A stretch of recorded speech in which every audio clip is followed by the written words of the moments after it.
Hello class, welcome two comma study YouTube channel with Amit. आज हम study करेंगे micro economics के चैप्टर 8 कंसेप्ट ऑफ कॉस्ट के बारे में, यानी कि लागतों की धारणाएं। ठीक है, तो स्टार्ट करते हैं। फर्स्ट ऑफ ऑल, लागत क्या होती है? उत्पादन लागत। किसी भी प्रोडक्ट को बनाने में जो खर्चा आता है वह कहलाती है उत्पादन लागत। ठीक है, तो कॉस्ट ऑफ प्रोडक्शन क्या होती है? एक वस्तु को पैदा करने के लिए फर्म द्वारा सभी साधन सेवाओं पर किया गया खर्च उत्पादन लागत कहलाता है। ठीक है, नेक्स्ट टॉपिक आपका आता है मौद्रिक लागतें क्या होती है? मौद्रिक लागतें मतलब मनी कॉस्ट। एक फर्म के द्वारा एक वस्तु को पैदा करने तथा बेचने पर किया गया मौद्रिक खर्च मौद्रिक लागतें कहलाता है। एक फर्म द्वारा एक वस्तु को पैदा करने तथा बेचने पर किया गया मौद्रिक खर्च मौद्रिक व्यय मौद्रिक लागतें कहलाता है। अब नेक्स्ट टॉपिक आता है बाहरी लागतें क्या होती है, यानी कि एक्सप्लिसिट कॉस्ट क्या होती है। बाहरी लागतें एक फर्म द्वारा खर्च किया गया वह मौद्रिक व्यय है जो वह दूसरी फर्मों को वास्तव में वस्तुएं तथा साधन सेवाएं खरीदने तथा किराए पर लेने के लिए भुगतान करती है। इन सभी मौद्रिक लागतों को उत्पादन की बाहरी लागतें कहा जाएगा। क्या होती है बाहरी लागतें? बाहरी लागतें एक फर्म द्वारा खर्च किया गया वह मौद्रिक खर्च है, वह मौद्रिक व्यय है जो वह दूसरी फर्मों को वास्तव में वस्तुएं तथा साधन सेवाएं खरीदने तथा किराए पर लेने के लिए भुगतान करती है। इन सभी मौद्रिक लागतों को उत्पादन की बाहरी लागतें कहा जाता है। अब बात करते हैं नेक्स्ट टॉपिक की, जो कि है आंतरिक लागतें क्या होती है, यानी कि इम्प्लिसिट कॉस्ट। इम्प्लिसिट कॉस्ट मतलब आंतरिक लागतें क्या होती है? उन साधनों की लागतें जो फर्म द्वारा अपनी ओर से लगाए तथा प्रयोग किए जाते हैं उन्हें आंतरिक लागतें कहते हैं। यह व्यय किसी बाहरी फर्म को नहीं देने पड़ते। तो क्या होती है आंतरिक लागतें? उन साधनों की लागतें जो फर्म द्वारा अपनी ओर से लगाए तथा प्रयोग किए जाते हैं उन्हें आंतरिक लागतें कहते हैं। यह व्यय किसी बाहरी फर्म को नहीं देने पड़ते। अब नेक्स्ट टॉपिक आता है कि वास्तविक लागतें क्या होती है, यानी कि रियल कॉस्ट क्या होती है। यह उत्पादन के साधनों की वह लागतें हैं जो वस्तु के उत्पादन में फर्म के द्वारा त्याग, थकावट, दुख दर्द आदि के रूप में सहन करनी पड़ती है। क्या है? यह उत्पादन के साधन कौन से होते हैं? जिनके जरिए किसी वस्तु का उत्पादन किया जाता है, जैसे श्रम, भूमि, पूंजी आदि। यह उत्पादन के साधनों की वह लागत है जो वस्तु के उत्पादन में फर्म के द्वारा त्याग, थकावट, दुख दर्द आदि के रूप में सहन करनी पड़ती है। अब बात करते हैं नेक्स्ट टॉपिक आपका आता है अवसर लागत, यानी कि अपॉर्चुनिटी कॉस्ट किसे कहा जाता है। अपॉर्चुनिटी कॉस्ट दिए गए उत्पादन के साधनों के द्वारा एक वस्तु को पैदा करने के लिए दूसरी वस्तु की त्याग की जाने वाली इकाइयाँ या मात्रा अवसर लागत कहलाती है। क्या होती है अवसर लागत? दिए गए उत्पादन के साधनों के द्वारा एक वस्तु को पैदा करने के लिए दूसरी वस्तु की जितनी मात्रा का हम त्याग करते हैं वह कहलाती है अवसर लागत। अब नेक्स्ट टॉपिक आपका आता है कुल लागत क्या होता है, मतलब टोटल कॉस्ट किसे कहा जाता है।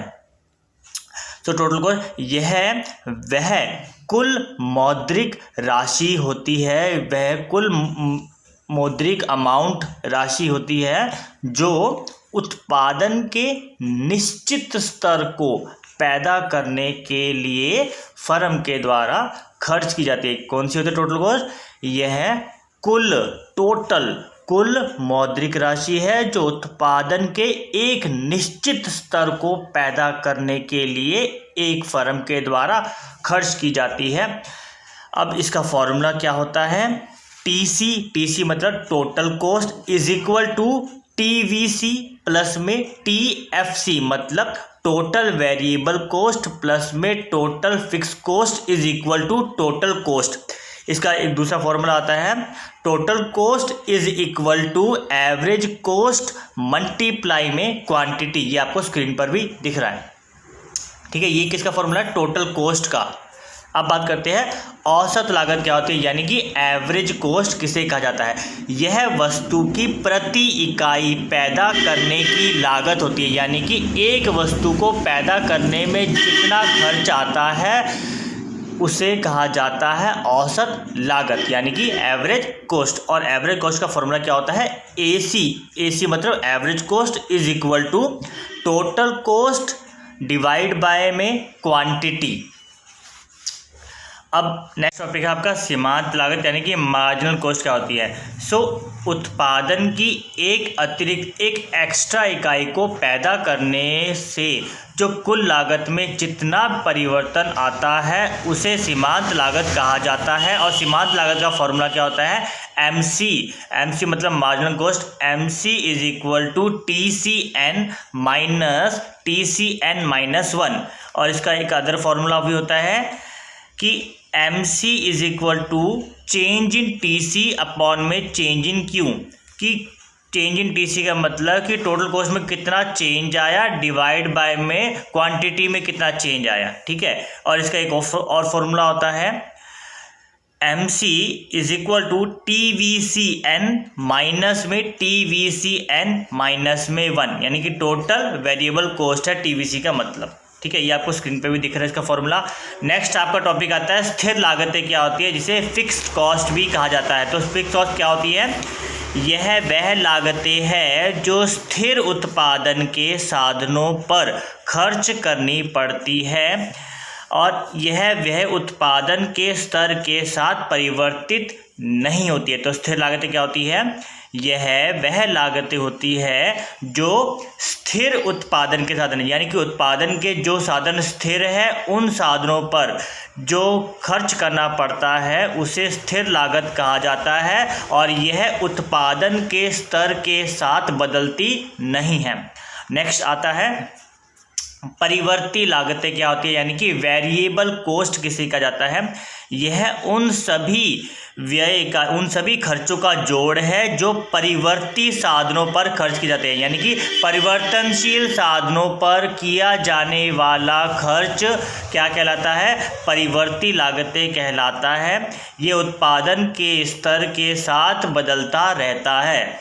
स्थिर तथा परिवर्ती लागतों में अंतर केवल अल्पकाल में ही पाया जाता है जब कुछ साधन स्थिर रहते हैं और दीर्घकाल में सभी लागतें परिवर्ती प्रकृति की होती है। केवल अल्पकाल में ही स्थिर लागतें होती है जबकि दीर्घकाल के अकॉर्डिंग सभी लागतें परिवर्ती लागतें होती है।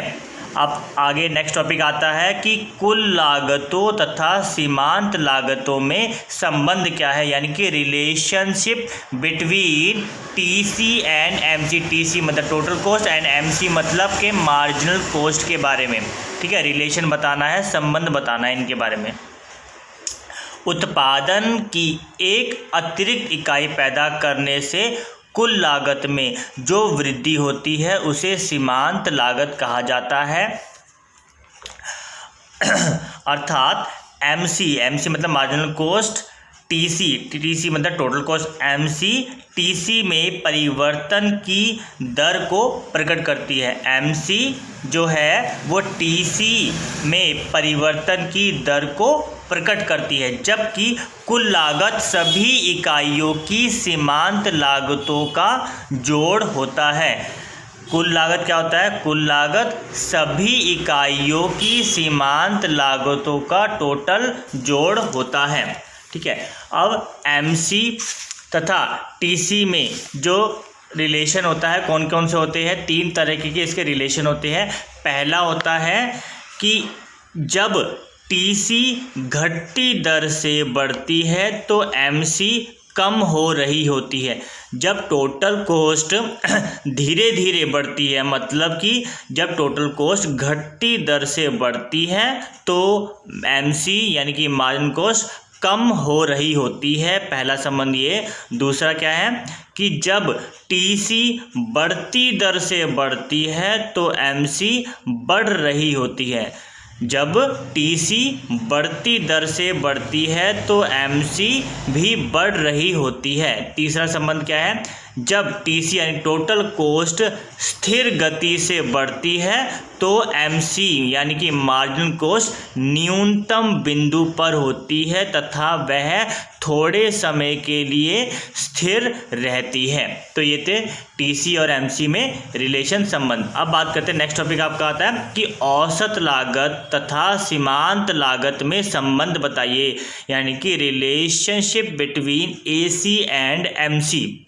तो इनमें क्या संबंध है। फर्स्ट है एसी तथा एमसी दोनों ही टीसी से प्राप्त की जाती है। एसी तथा एमसी दोनों ही टीसी से प्राप्त की जाती है। दूसरा है कि एसी घटती है तो एमसी एसी की तुलना में अधिक तेजी से घटती है। क्या है, एसी अगर घटती है तो एमसी एसी की तुलना में ज़्यादा तेजी से घटती है। तीसरा रिलेशन क्या है कि जब एसी बढ़ना आरंभ करती है तो एमसी और भी तेजी से बढ़ती है। जब एसी बढ़ना आरंभ करती है तो एमसी और भी तेजी से बढ़ती है।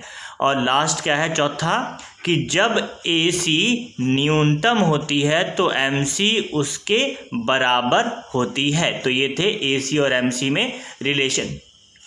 अब अल्पकालीन तथा दीर्घकालीन लागतें, यानी कि short run and long run cost. So अल्पकाल में TC is equal to TFC plus में टीवीसी तथा AC is equal to AFC plus में एवीसी होती है, क्योंकि अल्पकाल में कुछ स्थिर तथा कुछ परिवर्तनशील साधनों का ही प्रयोग किया जाता है, किंतु दीर्घकाल में सभी साधन परिवर्तनशील होते हैं। इसीलिए इस अवधि में स्थिर तथा परिवर्तनशील लागतों का अंतर समाप्त हो जाता है। इसमें सभी लागतें परिवर्ती लागतें ही होती है। अब नेक्स्ट और लास्ट टॉपिक इस चैप्टर का है वो क्या है कि अल्पकालीन औसत लागत वक्र की प्रकृति कैसी होती है, यानी कि nature of short run average cost curve के बारे में बताइए। सो औसत लागत, औसत स्थिर लागत यानी कि एएफसी तथा औसत परिवर्ती लागत यानी कि एवीसी का जोड़ होती है। औसत लागत औसत स्थिर लागत तथा औसत परिवर्ती लागत का जोड़ होती है। एएफसी उत्पादन वृद्धि से घटती जाती है, चाहे इसके घटने की दर उत्पादन की वृद्धि से कम होती जाती है। एवीसी पहले कम होती है तथा एक बिंदु के बाद बढ़ना आरंभ कर देती है। अल्पकालीन औसत लागत का जो व्यवहार है वे एएफसी तथा एवीसी पर निर्भर करता है। एसी वक्र आमतौर पर यू शब्द के आकार की होती है। एसी यानी कि एवरेज कॉस्ट होती है। जो इसका कर्व होता है ये हमेशा ही यू आकार का होता है, उल्टे यू आकार का होता है, जिसका मुख्य कारण क्या होता है कि उत्पादन पर परिवर्ती अनुपातों के नियम लागू होते हैं। सो यू आकार होने का कारण ये है कि उत्पादन पर परिवर्ती अनुपात का नियम लागू होता है। सो ये था आपका लागतों की धारें यानी कि कंसेप्ट ऑफ कॉस्ट का चैप्टर का फुल ओवरव्यू। अब इसके नेक्स्ट इंपॉर्टेंट क्वेश्चन पर स्टडी करेंगे नेक्स्ट वीडियो में।